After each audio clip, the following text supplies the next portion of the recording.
آج کا یہ پروگرام آپ تک پہنچانے کے لیے الحسان ویلفیئر فاؤنڈیشن نے ہمارے ساتھ تعاون کیا ہے. ان کے تعاون سے یہ پروگرام نشر کیا جا رہا ہے. شیخ السلام علیکم ورحمۃ اللہ وبرکاتہ. وعلیکم السلام ورحمۃ اللہ وبرکاتہ.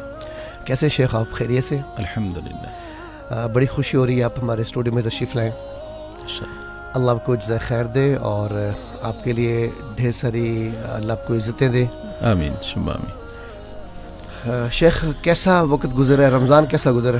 الحمدللہ اللہ کا احسان ہے، اللہ کا شکر ہے.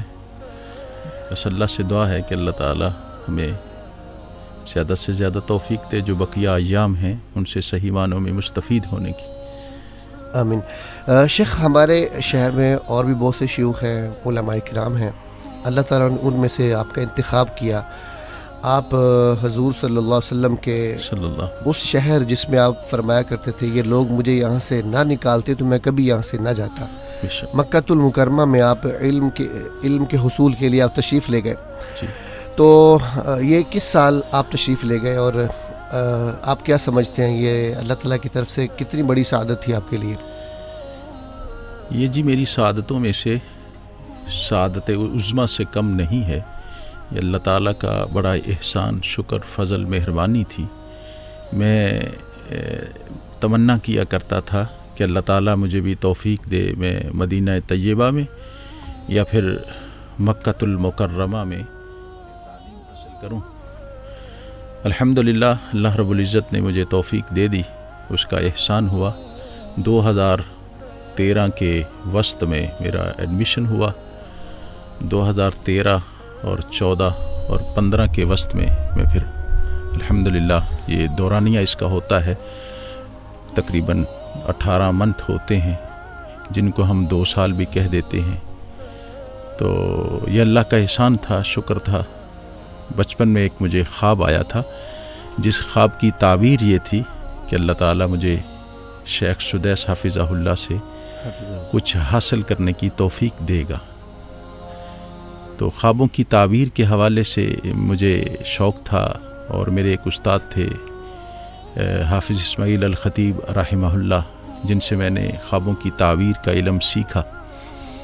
تو ان سے بھی میں نے خواب بیان کیا اور میرے ذہن میں بھی یہ بات تھی کہ اللہ تعالیٰ مجھے توفیق دے گا، مگر اس کی سمجھ نہیں آتی تھی. جب اللہ رب العزت نے توفیق بخشی اور حرم میں نے سب سے پہلے آخری جو منزل ہے قاف والقرآن المجید جو آخری منزل ہے، تو وہاں سے انہوں نے ہمیں تفسیر شروع کی.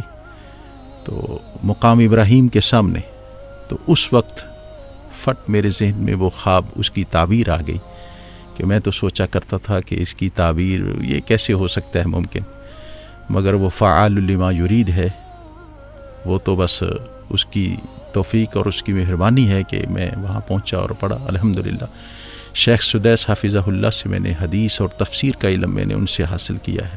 ماشاءاللہ بڑے سعادت اللہ تعالیٰ اللہ کا شکر ہے. الحمدللہ الحمدللہ. شیخ میں نے بھی آپ کے جب پیچھے نماز پڑھتا رہا ہوں، آپ کی جو دعائیں تھی قنوت میں کہ اللہ تعالیٰ آپ کو وہاں پہ لے جائے علم کے لیے، آپ کیا سمجھتے ہیں کہ میں یہ جاننا چاہتا ہوں کہ یہ آپ کی دعائیں تھیں؟ آپ کے والد صاحب بھی آپ کے لیے بہت سی دعائیں کرتے تھے، میں ان سے بھی ملا ہوا ہوں، تو یا ان کی دعائیں تھیں؟ اس میں کوئی شک نہیں کہ میرے ابو اور میری اماں محترمہ اللہ تعالیٰ انہیں کروٹ کروٹ جنت نصیب کرے، آمین، وہ میرے لیے بہت دعائیں کرتے تھے. اور جب داخلہ ہوا تو اس وقت میں ایک دفعہ چلا گیا، پھر واپس آیا، بھائی کا مرڈر ہو گیا. اس سلسلے میں جب واپس آیا تو ابو کہنے لگے کہ بیٹا اب بھائیوں میں سے سب سے زیادہ چھوٹے سے پیار تھا، پھر دوسرے نمبر پر میرے سے پیار تھا. تو وہ مجھے آپ دیدہ ہو کے کہنے لگے کہ ایک تو دنیا سے چلا گیا اور آپ اب چلے جائیں گے پڑھنے. تو میں نے کہا میں نہیں جاؤں گا. تو مجھے کہنے لگے نہیں بیٹا میں نے بہت دعائیں کی ہیں حرم میں بیٹھ کے، تو اس لیے آپ ضرور جائیں گے، میرا یہ حکم ہے. یقیناً وہ میرے لیے دعائیں کرتے تھے. اللہ کی مہربانی کے بعد میرے والدین کی دعائیں ہی ہیں اور اللہ کا شکر ہے کہ میں وہاں پہنچا ہوں اور تحصیل علم کا جو اللہ تعالیٰ نے مجھے یہ مقام دیا ہے یہ والدین کی دعاؤں کی برکت سے الحمدللہ. جی ہماری دعائیں ہیں آپ کے والدین کے لیے. میری والدہ بھی اس دنیا میں نہیں ہے، اور جتنے ہمیں سن رہے ہیں، جو ہماری بہنیں ہمارے بھائی سن رہے ہیں جن کے والدہ یا والد اس کائنات سے چلے گئے، اللہ تعالیٰ ان کی مہمان نوازی فرمائے اور اپنے جو اعلیٰ جنتیں ہیں اس میں جگہ عطا فرمائے. آپ ہمارا نمبر نوٹ کر لیں جی، 0301 94 94 333. آج اعتکاف کے متعلق باتیں ہوں گی اور آخری عشرہ کیسے گزاریں اور اس میں کیسے زیادہ سے زیادہ ہم ثواب حاصل کر سکتے ہیں، اس پہ ہم بات کریں گے شیخ سے. ایک چھوٹی سی بریک ہے اور چھوٹی سی بریک کے بعد پھر آپ سے ہم کلام ہوتے ہیں.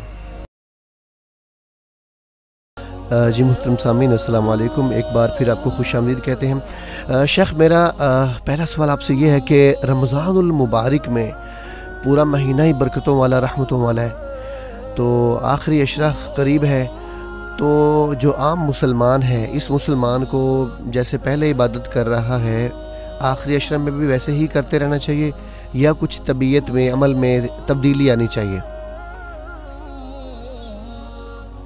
کی زندگی ہمارے لیے بہترین نمونہ ہے. آپ صلی اللہ علیہ وسلم عائشہ صدیقہ رضی اللہ تعالی عنہ فرماتی ہیں کہ جب آخری عشرہ شروع ہوتا تو آپ صلی اللہ علیہ وسلم راتوں میں جاگتے اور ہمیں بھی جاگنے کا کہتے. یعنی آپ صلی اللہ علیہ وسلم آپ خود بھی جاگ کے عبادت کرتے، اور حدیث کے الفاظ ہیں وَأَيْقَظَ أَهْلَهُ، آپ اپنے گھر والوں کو بھی جگایا کرتے تھے. یعنی نسبتاً پہلے 2 عشروں کے آپ صلی اللہ علیہ وسلم آخری عشرے میں زیادہ سے زیادہ عبادت کیا کرتے تھے، زیادہ سے زیادہ جاگا کرتے تھے، کیونکہ پورا رمضان اس میں کوئی شک نہیں ہے فضیلت اور اہمیت کا حامل ہے، مگر پہلے 2 عشروں کی نسبت آخری جو عشرہ ہے وہ زیادہ اہمیت والا ہے، زیادہ فضیلت والا ہے. اسی لیے جو اعتکاف ہے وہ آخری عشرے میں ہی رکھا گیا ہے. اعتکاف کا مسئلہ جو ہے وہ آخری عشرے میں اسی لیے رکھا گیا ہے کہ یہ چیز بتاتی ہے کہ آخری عشرہ وہ زیادہ اہمیت کا حامل ہے. شیخ لاک ڈاؤن بھی ہے اور پابندی بھی ہے کہ مسجد میں آئیں اور نماز پڑھ کے چلے جائیں.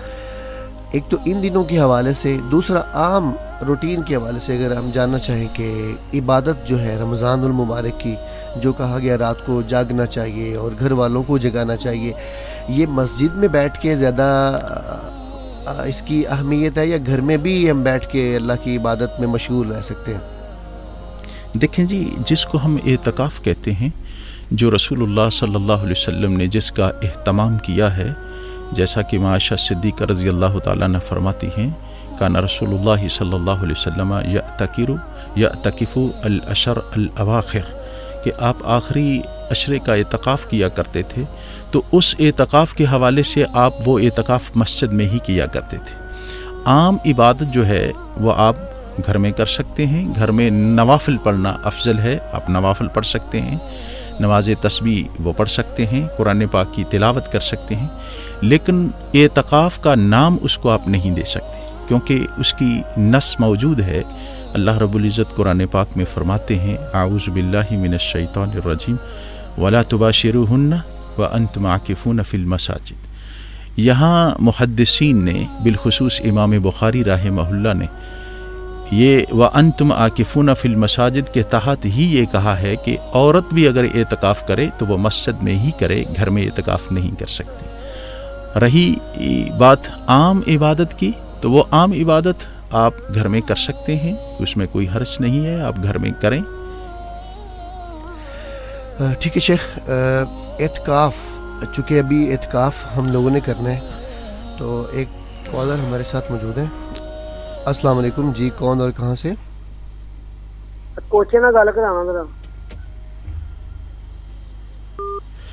جی لگتا ہے غلطی اس نمبر میں لا لیا انہوں نے. شیخ اعتکاف کے لیے کیا نیت ضروری ہے اور نیت کے کوئی الفاظ ہیں عربی میں؟ دیکھیں جی، یہاں تک تعلق ہے نیت کا، اس میں کوئی شک نہیں ہے کہ اعتکاف جو ہے وہ عبادت ہے، اور ہر عبادت کے لیے نیت ضروری ہے، لازمی ہے. رسول اللہ صلی اللہ علیہ وسلم نے فرماتے ہیں انما الاعمال بالنیات، اعمال کا دار و مدار نیتوں پر ہے. اس حدیث کے پیش نظر ہر نیک عمل کے لیے نیت ضروری ہے، لازمی ہے، مگر نیت کا جو تلفظ ہے یا لفظاً آپ صلی اللہ علیہ وسلم سے نیت جو ثابت ہے وہ نہیں ہے. یعنی ایسا کوئی لفظ ثابت نہیں ہے جو نیت، جس طرح لوگ کہہ دیتے ہیں نویت سنت الاعتکاف فلاں فلاں، اس طرح کی کوئی نیت یا اس طرح کے الفاظ تلفظ یہ رسول اللہ صلی اللہ علیہ وسلم سے ثابت نہیں ہے. ہمیں وہی طریقہ اختیار کرنا چاہیے جو رسول اللہ صلی اللہ علیہ وسلم نے کیا ہے. پھر دل کی جو کیفیت ہے یا دل کا ارادہ ہے یہی کافی ہوگا؟ ہاں جی، یہی کافی ہوگا، کیونکہ نیت کا تعلق دل سے ہی ہوتا ہے. آپ نے جو نیت باندھی ہے اپنے دل میں یقیناً وہی کافی ہے. الفاظ کی ادائیگی یا الفاظ کا استعمال یہ رسول اللہ صلی اللہ علیہ وسلم سے ثابت نہیں. جزاک اللہ شیخ. شیخ، اعتکاف زیادہ سے زیادہ کتنے دنوں کا کیا جا سکتا ہے اور کم از کم کتنے دنوں کا کیا جا سکتا ہے؟ بعض ہمارے جو احباب ہیں وہ یہ بھی سمجھتے ہیں کہ مسجد میں جب بھی داخل ہوں اعتکاف کی نیت کر لے اور ہمیں اعتکاف کا ثواب ملے گا، تو کیا یہ ٹھیک ہے؟ اور دوسرا یہ کہ کم از کم کتنے دن ہم اعتکاف مسجد میں کر سکتے ہیں؟ دیکھیں جی، سب سے پہلے تو اس مسئلے کو سمجھنے کے لیے میں یہ چاہوں گا کہ ہم اعتکاف کے مطلب کو سمجھ لیں. اعتکاف کہتے کس کو ہیں؟ اعتکاف ہوتا ہے التفرغ للعبادہ، عبادت کے لیے اپنے آپ کو فارغ کرنا، والخلوۃ باللہ لذالک، اور اللہ رب العزت کے لیے ہی یہ عبادت کرنا اور اس کے لیے ہی گوشہ نشینی یہ تنہائی اختیار کرنا اللہ کی رضا کے لیے. اب عبادت کرنا یہ تو ثابت ہے. اب رسول اللہ صلی اللہ علیہ وسلم نے آخری عشرے میں اعتکاف کیا ہے. آپ آخری عشرے میں 10 دن کا اعتکاف کیا کرتے تھے. جس سال آپ فوت ہوئے ہیں، آپ کا وصال ہوا ہے، آپ صلی اللہ علیہ وسلم نے 20 دنوں کا اعتکاف کیا ہے. اور صحیحین کی ایک روایت ہے، رسول اللہ صلی اللہ علیہ وسلم سے حضرت عمر رضی اللہ تعالی عنہ نے سوال کیا، یا رسول اللہ کہ میں نے نظر مانی تھی، انی نظرت ان اعتکف لیلۃ فی المسجد الحرام، کہ یا رسول اللہ میں نے نیت کی تھی، یہ نظر مانی تھی کہ میں حرم میں اعتکاف کروں گا ایک رات کا. تو آپ صلی اللہ علیہ وسلم نے فرمایا فاوف بنظرک، فقال رسول اللہ صلی اللہ علیہ وسلم فاوف بنظرک، آپ اپنی نظر کو پورا کیجیے. یعنی اس میں کوئی لمٹ نہیں ہے کہ آپ 2 دن کا اعتکاف کرنا چاہتے ہیں، آپ 10 دن کا اعتکاف کرنا چاہتے ہیں، آپ 5 دن کا اعتکاف کرنا چاہتے ہیں، آپ کر سکتے ہیں. 1 دن کا بھی اعتکاف کر سکتے ہیں، اس میں کوئی حرج نہیں ہے. لیکن یہ فرق سمجھ لینا چاہیے، ایک اعتکاف ہوتا ہے نظر کا اور ایک اعتکاف ہوتا ہے یہ سنت جو رمضان المبارک میں ہم اعتکاف کرتے ہیں. نظر کا جو اعتکاف، جو نظر مان لی جاتی ہے، اس کو پورا کرنا لازمی اور فرض ہوتا ہے، اور یہ اعتکاف کرنا سنت کہلاتا ہے. جزاک اللہ. تو کم از کم 1 دن کا اعتکاف کر سکتے ہیں، اور زیادہ سے زیادہ 20 یا پورے مہینے کا؟ پورے مہینے کا بھی آپ اعتکاف کر سکتے ہیں، کیونکہ یہ ہمیں دلیل مل جاتی ہے کہ اعتکاف کرنے کی کوئی لمٹ نہیں ہے. رسول اللہ صلی اللہ علیہ وسلم نے کیا ہے اعتکاف 20 دن کا. آپ صلی اللہ علیہ وسلم کا ایک دفعہ اعتکاف رہ گیا 1 سال، تو آپ نے شوال کے مہینہ میں آپ نے 10 دن وہ اعتکاف پورا کیا جو آپ کا رمضان المبارک میں رہ گیا تھا. یعنی یہ چیزیں، یہ احادیث ہمیں بتاتی ہیں کہ اگر کوئی اعتکاف اپنی مرضی سے عبادت یا تفرغ للعبادہ یا الخلوۃ باللہ لذالک اگر 10 دن سے 20 دن سے زیادہ بھی کرنا چاہے تو کر سکتا ہے. ماشاءاللہ شیخ، کتنا پیارا دین ہے کہ اگر ایک بندہ زندگی کے آخری حصے میں یا جوانی میں اس کا جی چاہتا ہے کہ میں گوشہ نشینی اختیار کروں، اللہ تعالیٰ کا قرب حاصل کروں، تو وہ اس کے اندر للہیت جب پیدا ہوتی ہے اور وہ پھر الگ ہو کے اللہ تعالیٰ کی عبادت کرنا چاہتا ہے دنیا سے کٹ کے، تو اسلام نے اس کی اجازت دی ہے. لیکن میں کچھ لوگوں کو دیکھتا ہوں جو گھر بار چھوڑ دیتے ہیں اور پھر کسی ایسی جگہ پہ آ جاتے ہیں، جیسے چھوٹی سی کلی بنا لی یا پھر علاقے سے باہر چلے گئے. تو کیا اسلام اس چیز کی اجازت دیتا ہے کہ سب کچھ چھوڑ چھاڑ کے اکیلے تنہائی میں زندگی گزارنا شروع کر دینا؟ دیکھیں جی، اس کو ہم اسلام کی اگر سینس میں سمجھیں، اس کو رہبانیہ کہتے ہیں، لا رہبانیہ فی الاسلام۔ یہ تصوف کا جو یہ عقیدہ ہے یا تصوف یا رہبانیت، یہ اسلام کا حصہ نہیں ہے۔ اب دیکھیں اعتکاف میں رسول اللہ صلی اللہ علیہ وسلم، تصوف میں کیا ہوتا ہے کہ آپ ساری دنیا سے کٹ جائیں، آپ کا کسی کے ساتھ کوئی تعلق نہیں، کوئی مرتا ہے کوئی جیتا ہے، حالانکہ اسلام اس بات کی نہیں اجازت دیتا۔ اسلام دوسرے کے حقوق کا خیال رکھتا ہے۔ رسول اللہ صلی اللہ علیہ وسلم اعتکاف میں ہوتے تھے، امہات المؤمنین میں سے ایک یا بعض 2-3 رسول اللہ صلی اللہ علیہ وسلم کے پاس آ کے گھر کا کوئی مشورہ، جیسا کہ بخاری کی صحیح روایت ہے، ام المومنین صفیہ رضی اللہ تعالی عنہا آپ صلی اللہ علیہ وسلم کے پاس تشریف لائیں، آپ سے مشورہ کیا، گھر کے بارے میں کوئی مشورہ تھا، پھر رسول اللہ صلی اللہ علیہ وسلم انہیں مسجد کے دروازے تک چھوڑنے بھی آتے ہیں۔ اب جبکہ رحمانیہ میں جو تصوف ہے اس میں یہ چیز نہیں ہے۔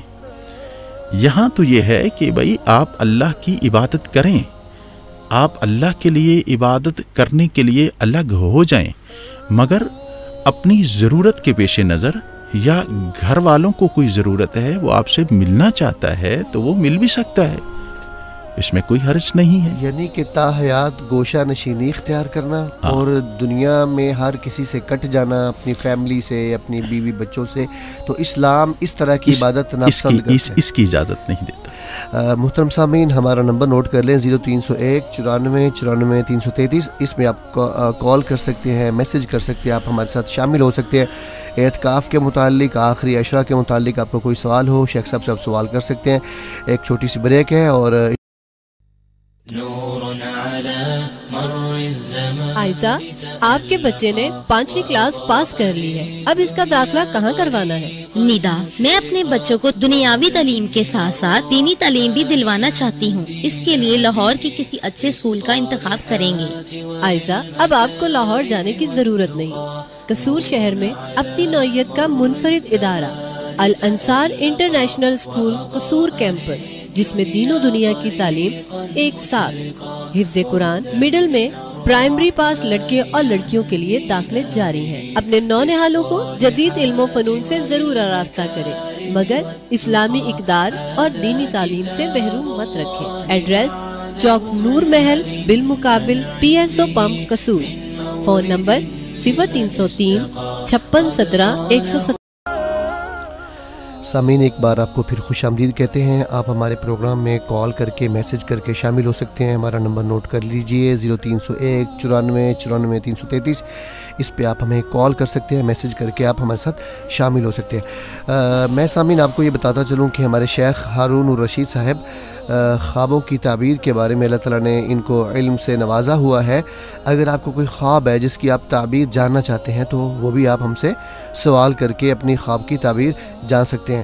تو ہم کوشش کیا کریں گے کہ ہفتے میں کوئی ایک دن ایسا ڈیسائیڈ کر لیتے ہیں، شیخ کو بلایا کریں گے جس میں آپ کے خوابوں کی تعبیر بھی آپ کو بتایا کریں گے اور آپ ہم سے لائیو کال کر کے اپنے خوابوں کی تعبیر کے بارے میں پوچھ سکیں گے۔ شیخ، کچھ لوگ ایسے ہیں جو بیماری کی وجہ سے روزے تو نہیں رکھتے، تو جو روزہ نہیں رکھتا کیا وہ اعتکاف کر سکتا ہے؟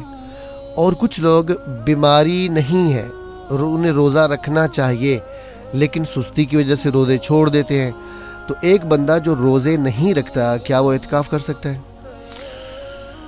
اعتکاف کے لیے روزہ شرط نہیں ہے، جیسا کہ حضرت عمر رضی اللہ تعالیٰ عنہ کی روایت میں نے پیش کی ہے، صحیح بخاری کی، کہ انہوں نے یہ کہا تھا، اللہ کے نبی میں نے نظر مانی ہے ان اعتکف لیلۃ فی المسجد الحرام، تو آپ نے فرمایا فاوف بنظرک، وہاں روزے کا ذکر نہیں ہے۔ روزے کے بغیر بھی اعتکاف ہو سکتا ہے۔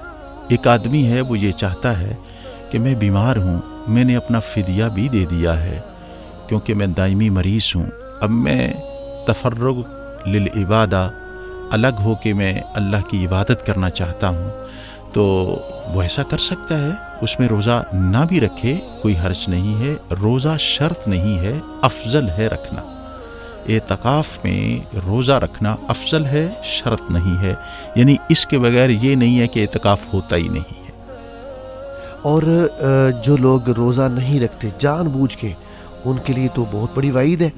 اور پھر اعتکاف کرنا اور جو اصل عبادت ہے اس کو چھوڑ دینا، تو اس کے بارے میں شیخ کیا کہیں گے آپ؟ دیکھیں جی، جو آدمی روزے نہیں رکھتا وہ روزے کا انکاری ہے، روزے کا انکار کرتا ہے اور وہ اعتکاف کرتا ہے، تو میرے تو خیال میں اس کو اعتکاف کرنا ہی نہیں چاہیے. اعتکاف کا فائدہ ہی نہیں ہے جب وہ روزے کا انکار کرتا ہے. ہاں، ایسی صورت میں تو ممکن ہو سکتا ہے کہ جب وہ معذور ہے، روزہ نہیں رکھ سکتا، اس کا اعتکاف کا دل چاہتا ہے. جیسا کہ ایک آدمی، اس کی الگ الگ فضیلت ہے، ایک آدمی وہ قیام کر لیتا ہے، یعنی نماز تراویح پڑھ لیتا ہے اور روزہ نہیں رکھ سکتا، تو نماز تراویح کا الگ سے ثواب ہے. تو آپ یہ نہیں کہہ سکتے کہ اس نے نماز تراویح پڑھی ہے تو یہ روزہ ضرور رکھے گا. نماز تراویح کا الگ ثواب ہے، روزے کا الگ ثواب ہے، اعتکاف کا الگ ثواب ہے. لیکن یہ کہنا کہ آدمی روزہ اس کا انکاری ہو اور پھر وہ اعتکاف بھی کرتا رہے، تو یہ میرے خیال میں ٹھیک نہیں ہے. جزاک اللہ شیخ. شیخ اب سوال یہ ہے کہ ایک تو کرونا کی وجہ سے مساجد میں اعتکاف نہیں بیٹھنے دیا جائے گا جی، اور کچھ مساجد میں اگر ہوگا تو اوپن اعتکاف ہوگا کہ آپ خیمے وغیرہ نہیں لگائیں گے.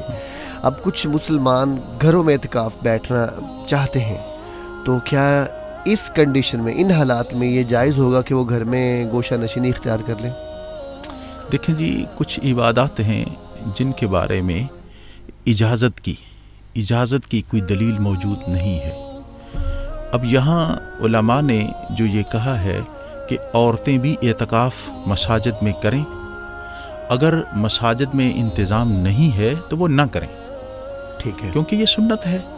ایسا ہی ہے کہ اگر آدمی مسجد میں اعتکاف نہیں کرتا یا نہیں کر سکتا یا کوئی انتظام نہیں ہے تو وہ نہ کرے، کیونکہ یہ سری نص کے بالکل خلاف ہے. وَلَا تُبَاشِرُوهُنَّ وَأَنْتُمْ عَاكِفُونَ فِي الْمَسَاجِدِ. رسول اللہ صلی اللہ علیہ وسلم نے جو اعتکاف کیا ہے ساری زندگی، وہ آپ نے مسجد میں ہی کیا ہے. اور حدیث بھی ہے لا اعتکاف الا فی مسجد جامع، کہ مسجد ایسی ہو. جامع مسجد کے حوالے سے یہ محدثین علماء کا اختلاف ہے کہ جامع مسجد کون سی ہوتی ہے.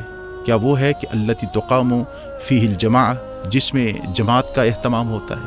بعض لوگ کہتے ہیں کہ نہیں، جس میں تقام فیہ الجماع و خطبۃ الجمعہ، جس میں خطبہ جمعہ ہوتا ہے وہ مسجد جامع کہلاتی ہے. یہ اختلاف ہونے کے باوجود بھی یہ ہے کہ لا اعتکاف الا فی مسجد جامع، کہ مسجد ہو، مسجد کے بغیر اعتکاف نہیں ہو سکتا. جزاک اللہ شیخ. ہماری ایک بہن نے سوال بھیجا ہے کہ مجھے ایک خواب آتا ہے جس میں ایک ہی شخص مجھے نظر آتا ہے بار بار اور وہ میرے پاس بیٹھا ہوتا ہے، تو اس خواب کی تعبیر بتا دیں. دیکھیں، آپ خواب کے حوالے سے دوسرا تیسرا دن آپ کو منتخب کر لیں جس میں ساری گفتگو، ہاں انشاءاللہ ان کا یہ پینڈنگ رکھ لیں، کوئی ایسی بات نہیں، کیونکہ آج رونق رمضان کے حوالے سے آپ کا پروگرام ہے، بھائیوں کے سوالات ہیں وہ نہ رہ جائیں. اور یہ جو اصل مقصد ہے، رمضان تو چلا جائے گا، یہ خواب بھی باقی رہ جائے گا اور اس کی تعبیر بھی انشاءاللہ ہو جائے گی. جی ہماری بہن، انشاءاللہ ہم اس پہ ایک الگ سے سیشن کریں گے جس میں تمام خوابوں کی تعبیر جو ہے نا ذکر ہوگی اور خوابوں کے متعلق ہی ساری باتیں ہوں گی.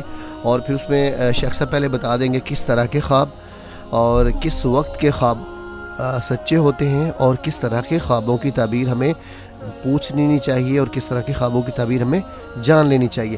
تو یہ ساری جو گفتگو ہم کریں گے وہ کسی ایک دن ہم رکھ لیتے ہیں جس میں آپ کو میسیجز کے ذریعے یا فیس بک کے ذریعے جو ہمارا پیج ہے FM 94 قصور کا، اس میں آپ کو آگاہ کر دیا جائے گا. شیخ، ایک بندہ مسجد میں اعتکاف کرتا ہے، یہ ہمارے کسی بھائی نے سوال کیا ہے کہ وہ اعتکاف کرتا ہے، اب اس کا کوئی قریبی فوت ہو جاتا ہے یا اس کا کوئی قریبی عزیز سیریس کنڈیشن میں ہے اور گھر والے چاہ رہے ہیں کہ اس معتکف کی یا تو ملاقات ہو جائے، اگر اس کی وفات ہو گئی ہے تو یہ معتکف جا کے جنازے میں شریک ہو، تو کیا اسلام اس کی اجازت دیتا ہے کہ؟ جی، اسلام اس کی اجازت نہیں دیتا.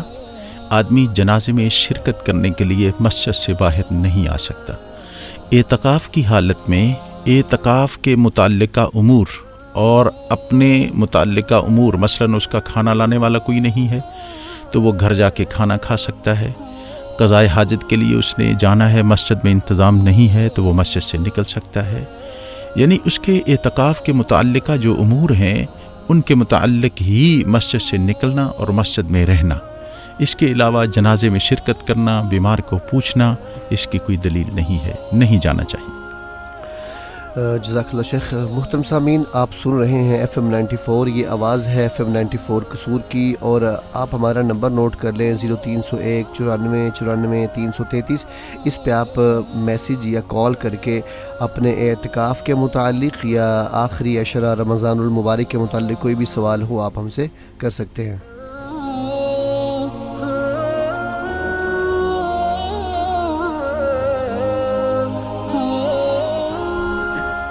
شیخ، اگلا سوال ہمارے ایک چاہنے والے نے کیا ہے کہ معتکف بیمار ہو جائے اور ایسی حالت ہے کہ اب ڈاکٹر کے پاس لے جانا ضروری ہے، تو کیا مسجد سے یہ اعتکاف کرنے والا انسان ڈاکٹر کے پاس جا کے دوائی لے سکتا ہے؟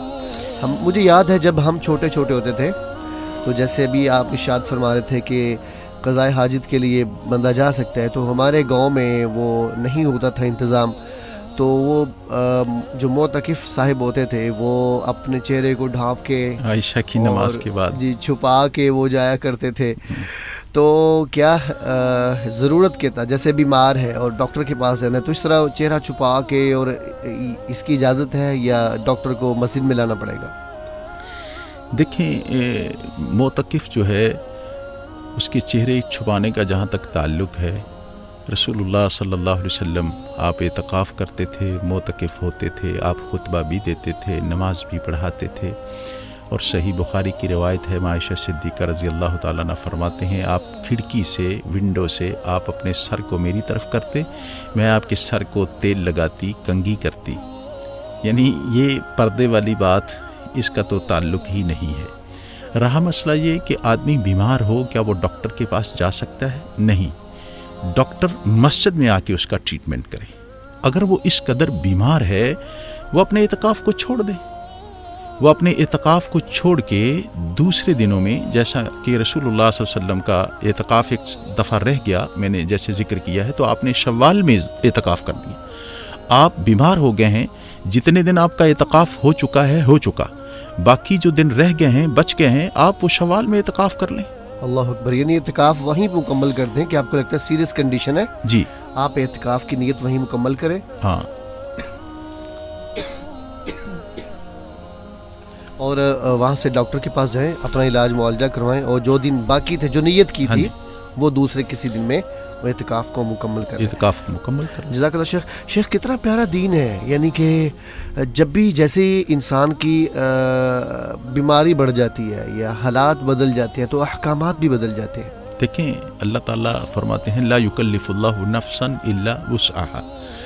یہ تو مکلف ہی نہیں آدمی رہتا، بیمار ہے، وہ بیچارہ اتنا لاغر ہے، وہ بیٹھ کے عبادت نہیں کر سکتا. جس مقصد کے لیے اس نے اعتکاف کیا ہے وہ مقصد اس کا حاصل نہیں ہو رہا تو وہ اعتکاف ختم کر دے. جزاک اللہ شیخ.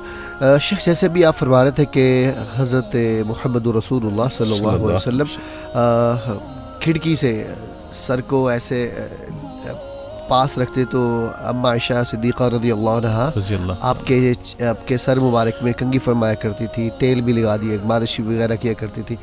تو کیا اس سے اب کوئی معتکف یہ کہہ سکتا ہے کہ میں بھی گھر چلا جاؤں اور کنگھی شنگھی کر کے آ جاؤں؟ دیکھیں، ضرورت کے تحت ایسا کرنا جائز ہے. رسول اللہ صلی اللہ علیہ وسلم آپ کے بال گھنے ہوتے تھے اور آپ صلی اللہ علیہ وسلم ضروریات کے تحت اتنی چیزیں آپ اپنے پاس نہیں رکھتے تھے جتنی آج کل ہیں. فیسیلیٹیز نہیں تھی، کنگھی ایک ہی تھی تو وہ گھر میں تھی، تو آپ صلی اللہ علیہ وسلم کھڑکی سے اپنا سر آگے کرتے تھے، عائشہ صدیقہ سے کہتے کہ تیل لگا دو اور ساتھ کنگھی بھی کر دو. اب تو ہر چیز موجود ہے. آپ اس طرح گھر جائیں گے تو اعتکاف. اور دیکھیں، اللہ کے نبی گھر نہیں گئے، آپ صلی اللہ علیہ وسلم نے اپنے اس خیمے سے سر کو کھڑکی سے باہر کیا ہے. اگر تو کوئی ایسی صورت مسجد کے ساتھ ہے تو آپ کر سکتے ہیں، اگر مسجد کے ساتھ نہیں ہے تو صرف کنگھی کی غرض سے آپ گھر نہیں جا سکتے، کنگھی اپنے پاس رکھ لیں، کنگھی اپنے پاس رکھ لیں اور اس طرح کا سامان جسے بالکل۔ شیخ اعتکاف چونکہ ہم اللہ کے قرب حاصل کرنے کے لیے کرتے ہیں، اب کچھ ہمارے بھائی وہاں پہ پورا بیوٹی باکس پاس رکھا ہوتا ہے، ساتھ لے کے آتے ہیں، وہ کنگھی بھی کر رہے ہیں اور وہ سرما بھی لگا رہے ہیں، وہ کریم پاؤڈر بھی لگا رہے ہیں اور وہ خوشبو بھی لگا رہے ہیں، تیار شیار ہوتے ہیں، ڈیلی کپڑے چینج کرتے ہیں، تو کیا اسلام اس چیز کی اجازت دیتا ہے یا اسلام کہتے ہیں نہیں بس آپ آ گئے ہو اور گندے مندے کپڑے پہن کے اور سکون آرام سے روزانہ نہانا بھی نہیں ہے اور غسل بھی نہیں کرنا اور روزانہ کپڑے بھی چینج نہیں کرنے، تو اس کتنی اجازت ہے اور کتنے کام فضولیات میں آتے ہیں؟ دیکھیں، جہاں تک تعلق ہے طہارت حاصل کرنے کا، پاک رہنے کا، اعتکاف کی حالت میں یہ ضروری ہے، کیونکہ ان اللہ طیب یقبل الطیبہ، اللہ خود پاکیزہ ہیں، پاکیزہ عمل کو، پاکیزہ چیز کو پسند کرتے ہیں، اور یہ خوبصورتی ان اللہ جمیل یحب الجمال۔ جہاں تک تعلق ہے کہ بندہ بیوٹی پارلر ہی اپنے پاس رکھ لے اور اپنا وقت عبادت کی بجائے اس میں لگا دے، تو یہ چیز، یہ اعتکاف نہیں ہے، اس کو آپ جو مرضی نام دے دیں۔ تو اعتکاف یہی ہے کہ بندہ ضرورت کے تحت جو صفائی طہارت جس کی ضرورت ہے اس کی عبادت کے لیے کپڑوں کا صاف ہونا، مصلے کا صاف ہونا اور اس کے بدن کا صاف ہونا، تو یہ ٹھیک ہے، وہ کر سکتا ہے، غسل کر سکتا ہے، وہ کپڑے دھلے پہن سکتا ہے، یہ نہیں ہے کہ وہ گند مار کے ہی بیٹھے گا۔ یہودی ایسا کرتے تھے، جب ان کا روزہ ہوتا تھا تو وہ روزے کو اپنے چہرے سے اور اپنے لباس سے ظاہر کرتے تھے کہ میرا روزہ ہے۔ اسلام جو ہے اس نے یہ چیز پسند نہیں کی کہ آدمی کپڑے اس کے گندے ہوں، اس کا چہرہ مرجھایا ہوا ہو، بلکہ رسول اللہ صلی اللہ علیہ وسلم نے تعریف کی ہے ایسے مومن کی جو مضبوط ہو، صحت مند ہو۔ آپ نے فرمایا المؤمن القوی خیر من المؤمن الضعیف، کہ بہتر مومن وہ ہے جو طاقتور ہے، جو مضبوط ہے، جو صحت مند ہے، جو تندرست ہے۔ اور یہ خوبصورتی تو اللہ کو پسند ہے، بندہ صاف ستھرا لباس پہنے، وہ اعتکاف کی حالت میں ہو یا اعتکاف سے باہر ہو، کپڑے دھلے ہوئے ہوں، یہ تو بالکل کرنا چاہیے۔ گند مار کے بیٹھنا یہ تو اسلام کہتا ہی نہیں ہے۔ محترم سامعین، آپ ہمارا نمبر نوٹ کر لیں 0301 94 94 333، اس پہ آپ ہمیں کال کر سکتے ہیں، میسیج کر کے آپ کا کوئی بھی سوال ہو وہ آپ ہم سے پوچھ سکتے ہیں۔ ابھی چھوٹی سی ایک بریک ہے اور بریک کے بعد پھر آپ سے ہم کلام ہوتے ہیں۔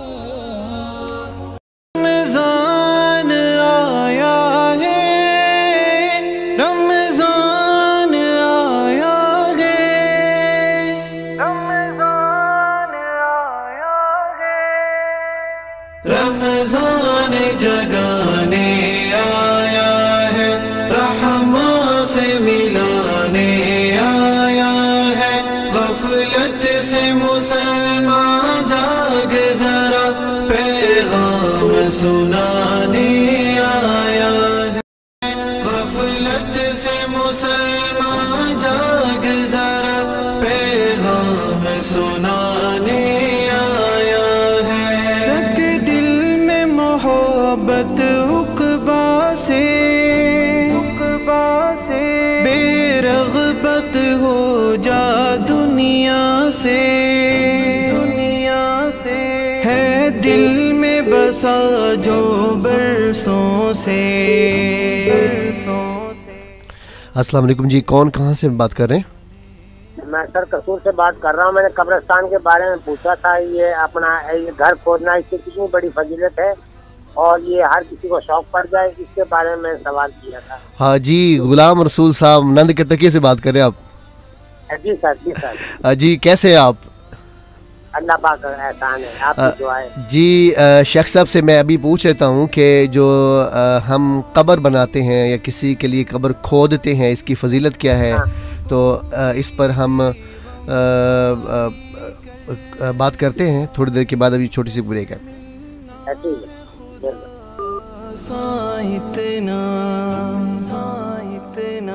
یہ سب سمجھانے آیا ہے، رمضان جگانے آیا ہے، رحماں سے ملانے